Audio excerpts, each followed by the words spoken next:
On the 29th of September 2021, Epic 7 is now over 3 years old. This is buried at the bottom of the patch notes. It was stated at the end of the live stream briefly. An issue where the counterattack set value was shown lower than it actually is will be fixed. They're just gonna fix the tooltip. No big deal. The whole time, for over 3 years, counterattack was actually 30% chance to counterattack when hit. The whole time, it was 30%. But it was advertised the whole time on the tooltip that it was 20% chance. Going from 20 to 30%, that is a 50% more chance to trigger a counterattack. Such a big deal. A lot of players are brushing this off. No big deal. No big deal. Going from 20 to 30% chance. 20% is 1 out of 5. 30% chance is almost 1 out of 3. Like, such a big deal. Such a big difference. So yeah, at the bottom of the patch notes, you can see here, that's the link right here. Go all the way up, and you can see this is the patch notes right here. Okay, it's for the 30th of September, but we learned on the 29th. It was brought up in the community that counterattack said they've tested it thousands of times, and they're like, it's more close to 30% actually. It didn't get the traction. I didn't know about it. I would have tested it if I knew about it, if I heard about it, right? At least test it. But no, didn't get the traction. Developers didn't check the code. This is not going to be about why. Why this, why that. It's not going to be about, oh, the rewards are garbage. It's not going to be about that. It's going to be about why this is such a big thing. So let me give you guys my thoughts. Let me go in the game.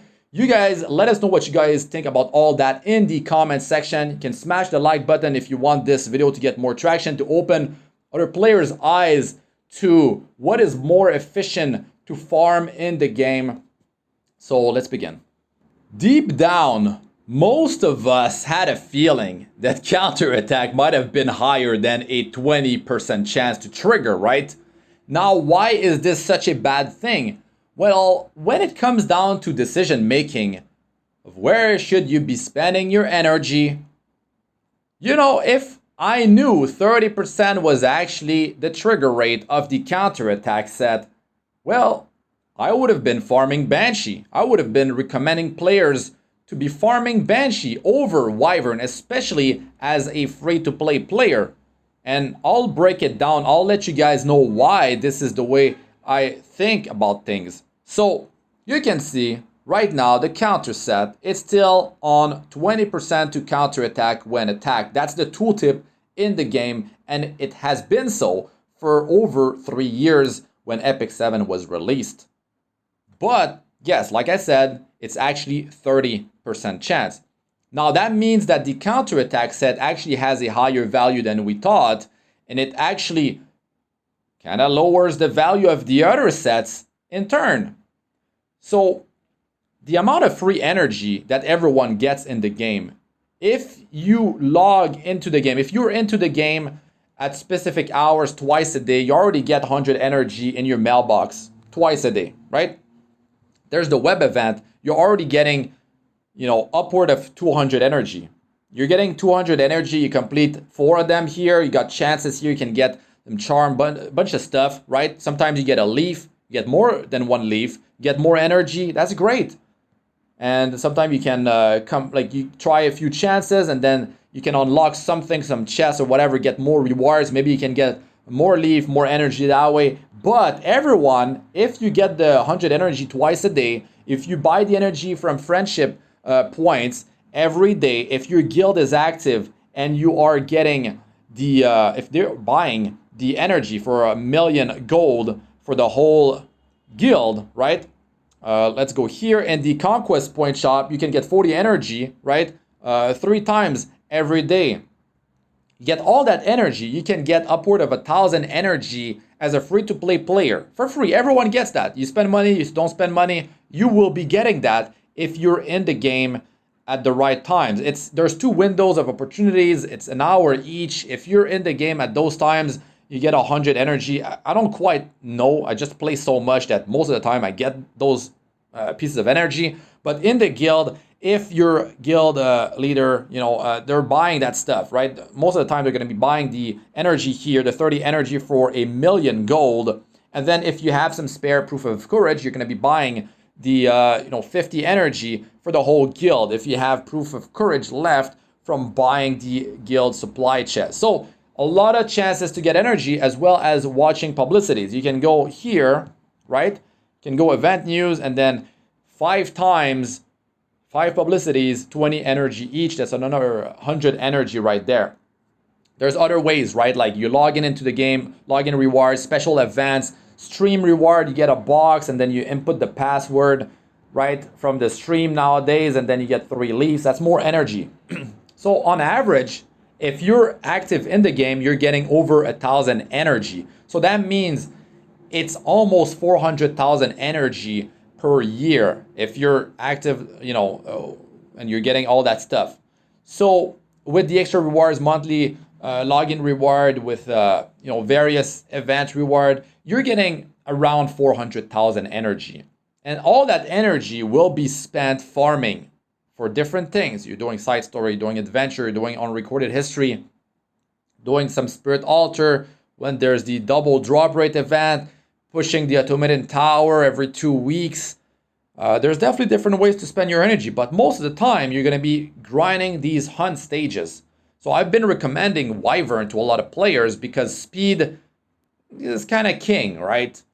But speed is so hard to roll. If I knew that counterattack was 30% chance instead of 20% chance, I myself would have been farming Banshee more. I would have been pushing players to be farming Banshee more, because at the end of the day, I'm a content creator, I make content, I'm also an influencer. So what I show you guys, I make guides, make videos, I'm influencing people, right? They are following in my footsteps, they're listening to my recommendation, and I've been pushing Wyvern a lot.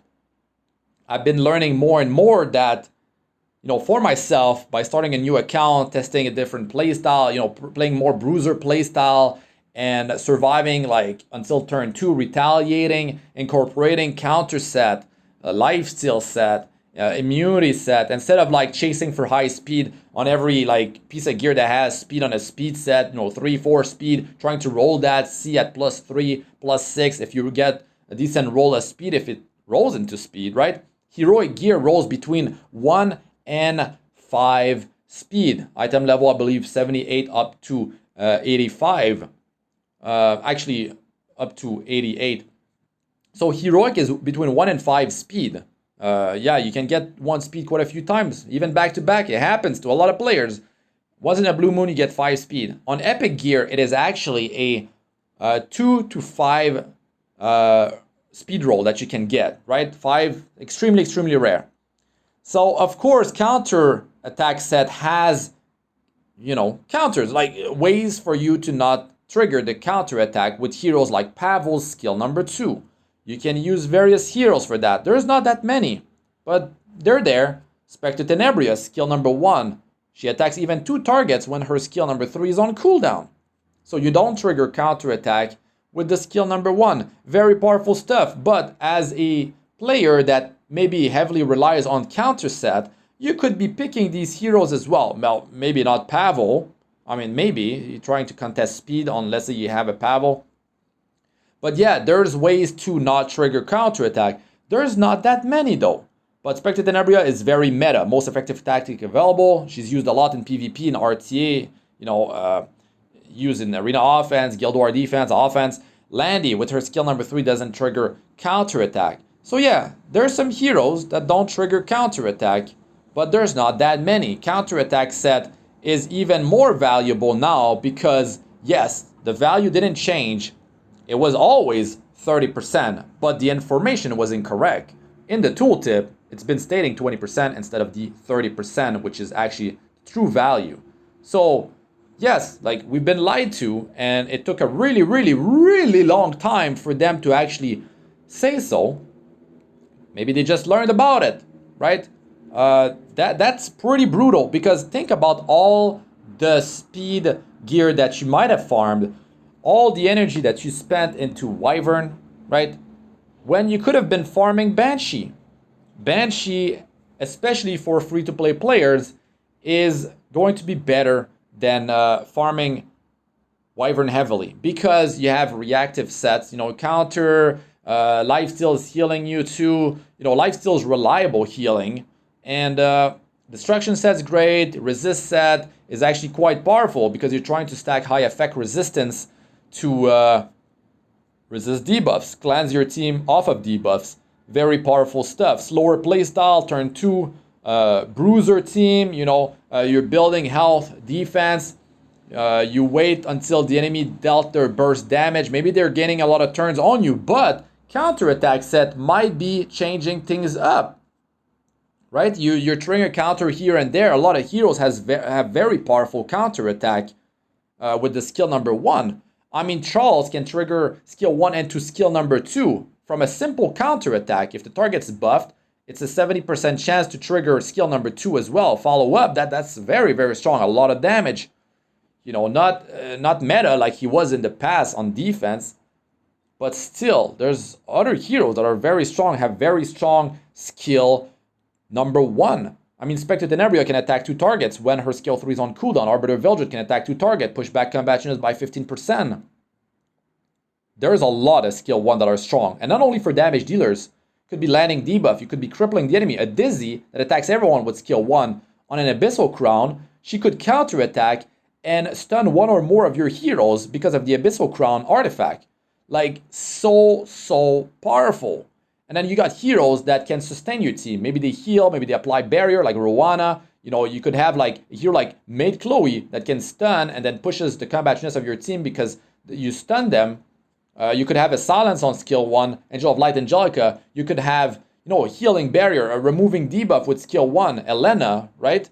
Like, there's a lot of different opportunities for you to keep your team alive, deal more damage, surprise damage, which means you're going to, potentially take out a hero, cripple that hero, keep your team alive longer, which means that it increases your chance of winning. Now, how many times have we lost to a defense on Arena, a defense on Guild War? A player wearing a lot of counter sets on different heroes in World Arena. We lost those battles because the chance is 30% chance. There's randomness, RNG, random number generator. Maybe you didn't get too lucky, but we thought it was 20% when it was actually 30%. 30% is huge. Huge deal. It's ridiculous. So yeah, the sets are great from Banshee. So maybe instead of having farmed Wyvern so much, you could have been farming Banshee maybe the whole time, do some Azmanak hunt to get immunity, and you could have been more efficient. You could have been a higher rank because you build those heroes that are bulky, bruiser playstyle. They're tanky. They can survive till turn 2. They can take quite a punch. You can set those heroes on your arena defense. You can set those heroes on your Guild War defense. You can bring these heroes in World Arena. You can bring these heroes in PvE content, not only in PvP content. You can survive PvE content better. I proved that too by progressing my 5th account, doing Banshee in a week, doing episode 2 in 6 days, clearing episode 2, clearing episode 3 in a month, which I could have done in 3 weeks if I really pushed it. But it's because I was going with the Bruiser playstyle, going to farm Banshee instead of farming Wyvern. And that is by thinking that counterattack is only a 20% chance to counterattack. To my eye, that's already really powerful because you're not worrying about speed. You have more stats for health, for defense, for attack, crit damage, effectiveness, effect resistance. Like, speed, yeah, you could have some speed on a counter set too, but you don't need to have speed. That's the thing. So it is changing a lot of stuff because we've been heavily invested, a lot of us, farming Wyvern, spending a lot of energy, most of our energy in Wyvern, when we could have been more efficient by farming Banshee and Azmanak Hunt instead of Wyvern Azmanak Hunt or solely Wyvern. So that's really unfortunate because you can see that as a player that farms Wyvern, you can see this is my first account. I made that on day one global release, right? You can see how many counter set I have. It is nothing. Look at that. That's how many counter pieces I have, guys. Look at how many I have at the plus 15 and Reforged. Basically, the only set I have that is good is on my Luna, which I can put on Landy. I can put on a hero that can greatly use counter attack. You know, there's multiple ways to change the game dynamic because you trigger the counter attack. Like Landy, she pushes her combatiness with her skill 1, which means it's also building her fighting spirit, which means that if the target is buffed, which can happen often because the enemy might have immunity set at least on them. So yeah, you get, instead of getting 15% combat chance, you get 30% more combat chance. You're building fighting spirit, so there's a higher chance you will have, you know, 100 fighting spirit when it's now your time to go. You don't need to rely on so many buffs on the enemy's team to have 100 fighting spirit to penetrate defense with the skill 3, and also it resets the cooldown of skill 3. So many different things you can do with the skill number 1. Super hard hitting skill number 1, like a Luna, a Fallen Cecilia that can provoke with 100% chance if it doesn't get resisted, of course. You know, there's so many different ways to put counter attacks at to good use. Removing a buff, it's not 100% chance, but still, Falconer Clear, like she can push her own combat chance faster, right? You're also able to deal some damage with your heroes on counter attack. You know, Dizzy attacks everyone, can stun with skill 1, can have Abyssal Crown to have an extra chance to trigger a stun as well. Like, ridiculous power. Heroes that sometimes, if they trigger a counter attack, it doesn't activate their skill 1 fully. Like, Charlotte will not attack everyone if she's buffed up from a counter attack. That's the thing. Like, Maid Chloe can stun with skill number 1, pushes the combat chance of your whole team as well, beside herself. You could have valuable debuffs in PvE content, like an attack break. There's so many different things that you can pull off. Skill 1 that might be healing your whole team because you got a passive that heals the whole team. DJ Bazaar, let's say, he can stun as well. You know, a hero that is building their resources as well, you know, from triggering a counter attack. It's ridiculous. You could have a defense break. It could be a game-winning thing. You know, I'm not saying that these heroes on a counter set working on a bruiser playstyle, let's say on a slower playstyle, is going to be something that is good, but a lot of them, it's very good to have them on a counter set. Arbiter Vildred, very popular on a counter set. Build some bulk on him so he doesn't go down easy. Get 15% combat chance reduction for 2 heroes. And his skill 1 packs a punch, man. He's elemental neutral as well. Right? What if he already has attack buff? What if he's on Moonlight Dreamblade and it triggered when he got attacked and he triggers the counter attack set on attack buff and then he deals more damage with the skill 1 hitting 2 targets? Maybe you have an attack buffer in the team, you triggered Alexa's Basket to get greater attack buff, and it now, instead of lasting 1 turn, you got a DN or a turn 2 attacker that buffed him, and then he upgraded the attack buff to a greater attack buff. He still has it, and then he triggers a counter attack which attacks 2 targets as dark, especially if you hit light, even more damage. So many things that you can pull off. These heroes don't have to be super crazy in PvP content to shine with a counter attack trigger. It could be in PvE content as well.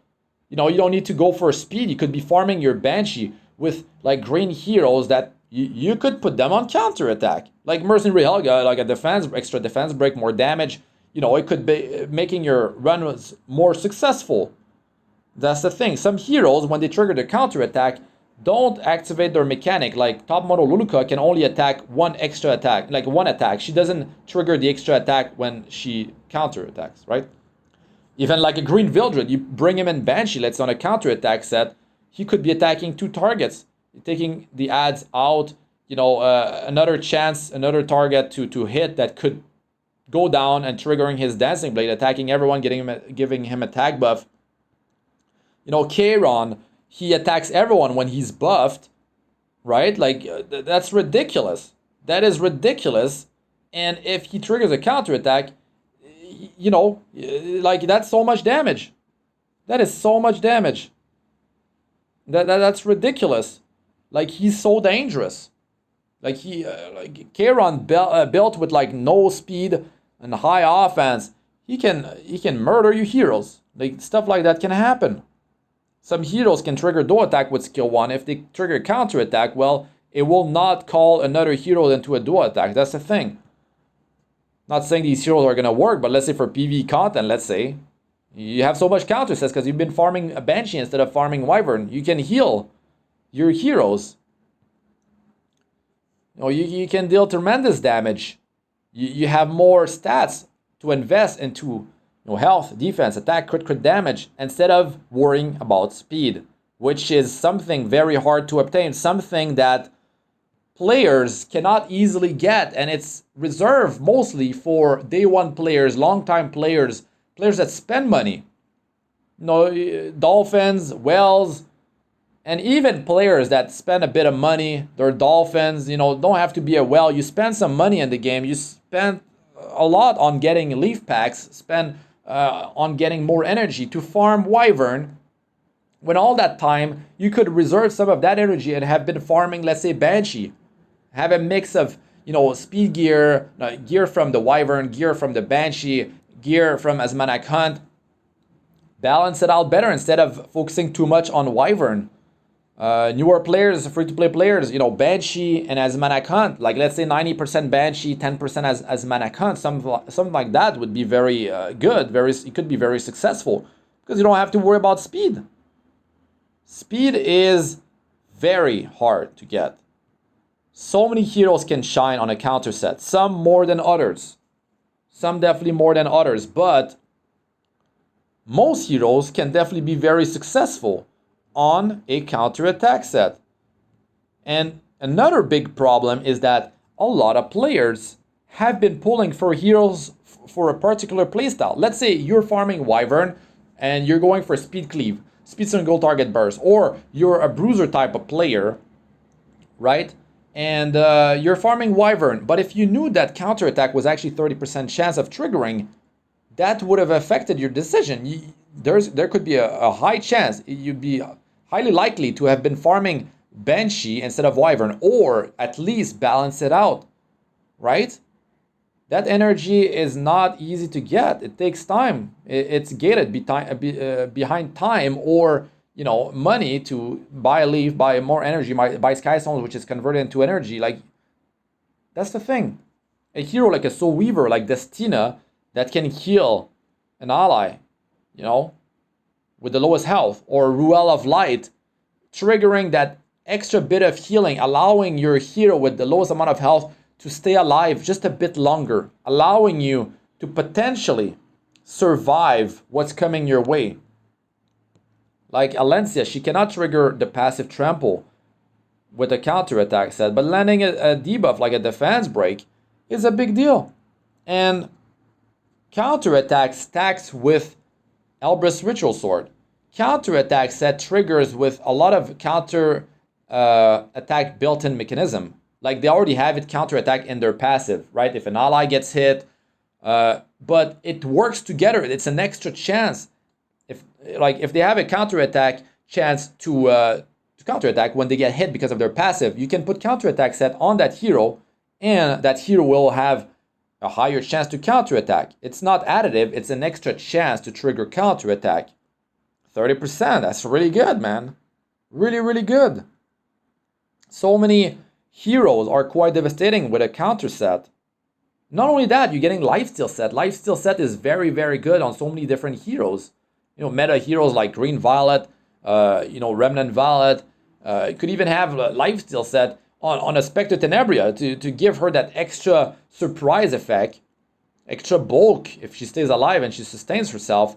Could Tempest Sir, and she could take an extra hit, winning you games. How many times have we lost games because counter attack is 30% chance instead of 20? Ridiculous. Charles, skill 1 into skill 2. You guys know about him. Correct postures. He's deadly. Not every hero needs to be on a counter set, but so many are so powerful with it. Ilinav, instead of using skill 1, she has a chance to upgrade into, instead of using skill 1, using skill 2. And it works with counter set. More damage, right? Injury. And it also triggers her self-defense buff, even if it only triggers from a counter attack. Having counter attack on a hero that can provoke even like remove souls, deal some damage. When you counterattack, you're building souls as well for your team. Like it has so many positive, not very little negatives. And like a hero like Rowana, yes, she can counter mechanism, counter set with if an extra attack, a counter attack happens, she's gonna be healing her whole team, pushes the combat units as well. But it's not strong enough. You can still land unhealable. You can still deal too much damage that she can't keep up. You can still just ban her. You can pick her for yourself. You can have her on counter set. She puts barrier on the ally with the lowest health on the team for 2 turns. Right? You could have an artifact like Celestine. Look how powerful Celestine is. Heals the ally with the lowest health by, it's going to be between that is 12% at plus 15 up to 16% when using a basic skill. You counterattack, that's a basic skill you're activating. You put Celestine on a Soul Weaver on a counter set, could be any Soul Weaver, and then it's free healing. There's other mechanics like that in the game. It just goes to show you how powerful it is. So many ways for you to survive, deal extra damage because of counter set. Increasing your chance to win games. Like there's so many ways to counter. Cleave. Triggering, countering cleave. You could just survive the damage. Or countering speed cleave, speed single target burst. Of course, surviving the damage is an easy way to say like how to do it. But there's heroes that can hard counter a cleave team. Cutting in between, putting skill nullifier on your team, removing a debuff. A hero that can just be there and just exist on the battlefield, and you take 20% less damage from an attack that hits everyone. And then she pushes her combat unit, she can cut between your cleave, heal your team, and then she cuts, she goes between the damage dealer, the enemy's team, and then you can activate this, which gives your team invincibility. Like, that's ridiculous power right there. There's some heavy counters to cleave playstyle. Now, yes, you could go with speed single target burst. Now, you're stuck with getting high speed. Not only getting high speed, but on a lot of heroes, you need to worry about having offensive power. You need to have crit damage attack to actually do what you want to do. Like, look, I have Pavel here, 286 speed, but he needs attack, he needs crit damage. The speed is not only that. Like, you need to worry about the other stats, because some heroes, I mean, if they just have speed, it's not enough.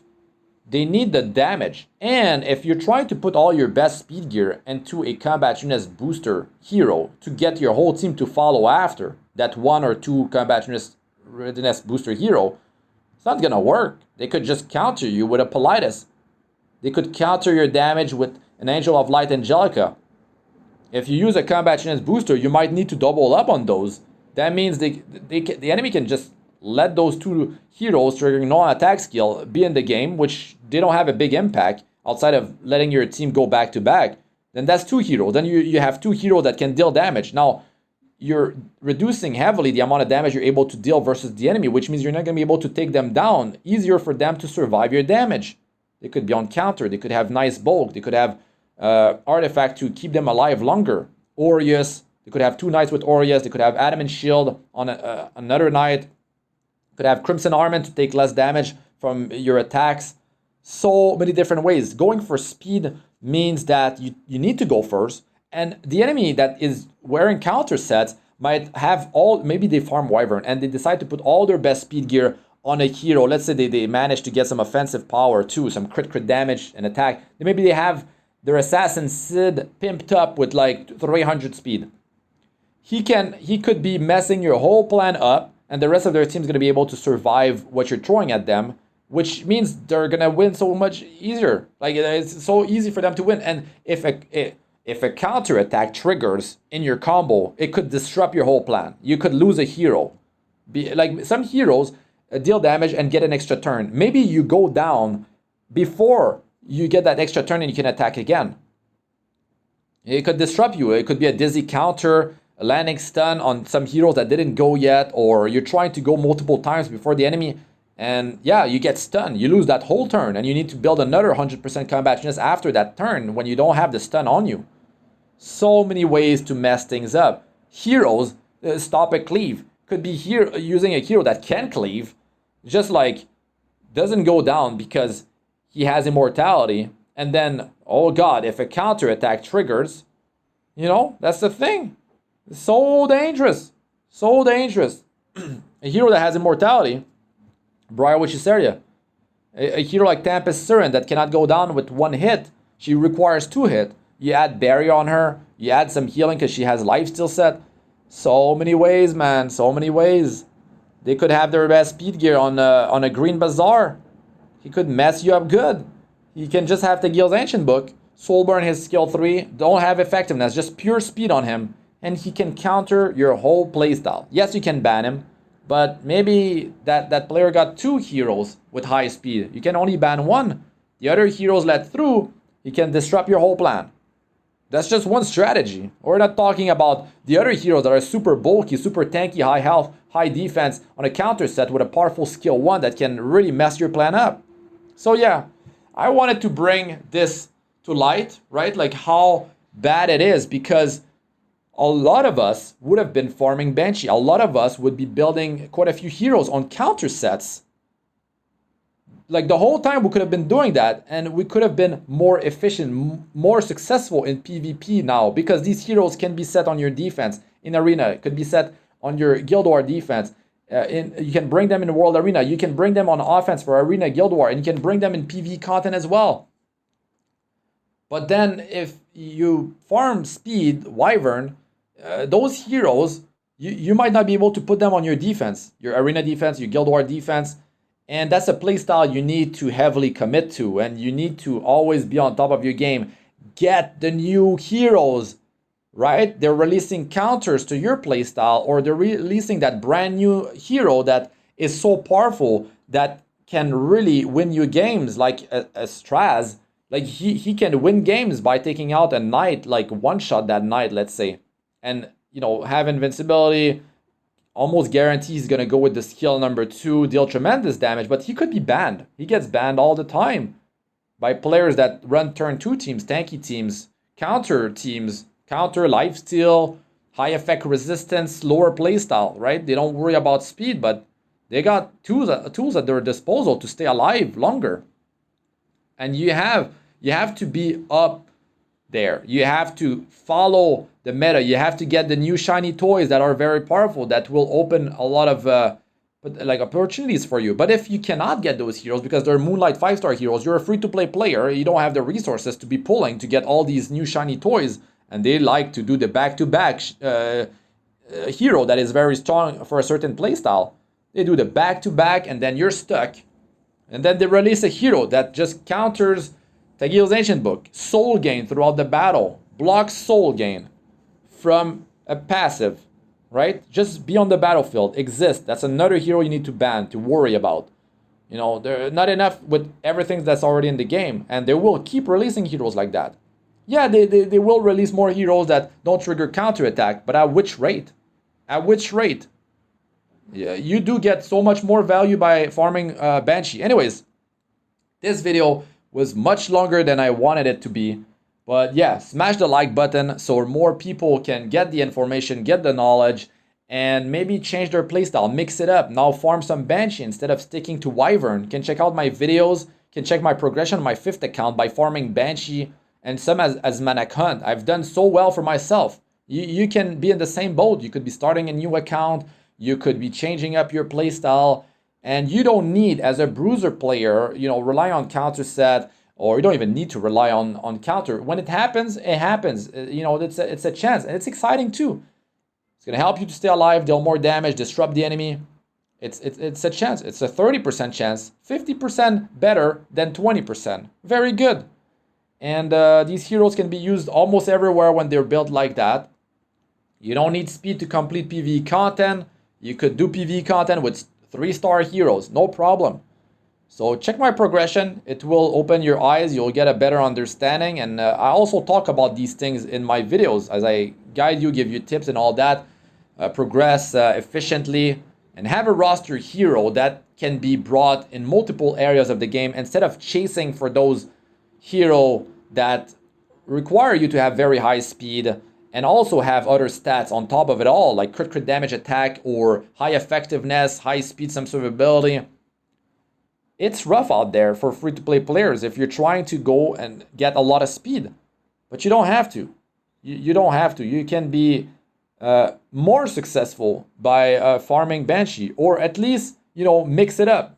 Banshee, Wyvern, you could be doing also as a Maniac Hunt, and a few heroes, your best speed gear, you know, maybe some offense speed, some effectiveness speed, some high effect resistance speed for Cleanser with survivability.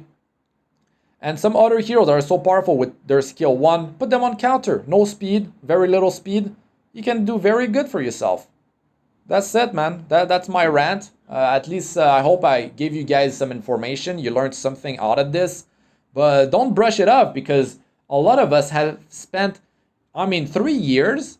You know, you can get probably over 400,000 energy if you're efficient and you get every energy for free in the game and all the rewards and all that. That is over 1 million energy in 3 years. Yes, it wasn't as good in the past to get energy as it is now, but still, I think it's pretty realistic as a free-to-play player. If you've been efficient, that 3 million energy, that 1 million energy that we got for free from what's replenished every 4 minutes is 1 plus all the other free stuff, right? All the gift that they gave us, definitely something that that's a lot of runs, a lot of hunt runs. A lot of runs that you spent into Wyvern when you could have balanced it out between Wyvern, Banshee, and Asmanic Hunt, or just have done Banshee and Asmanic Hunt. Different playstyle. Maybe that's not your playstyle, but if you want to be efficient and you check the meta, you see what players are using and how strong it is to have heroes on counter lifesteal, even effect resistance. Destruction could be reserved for PvP content, PvE content. You could use Destruction on some PvP as well. Heroes, Bruisers that scale off of health and crit and crit damage.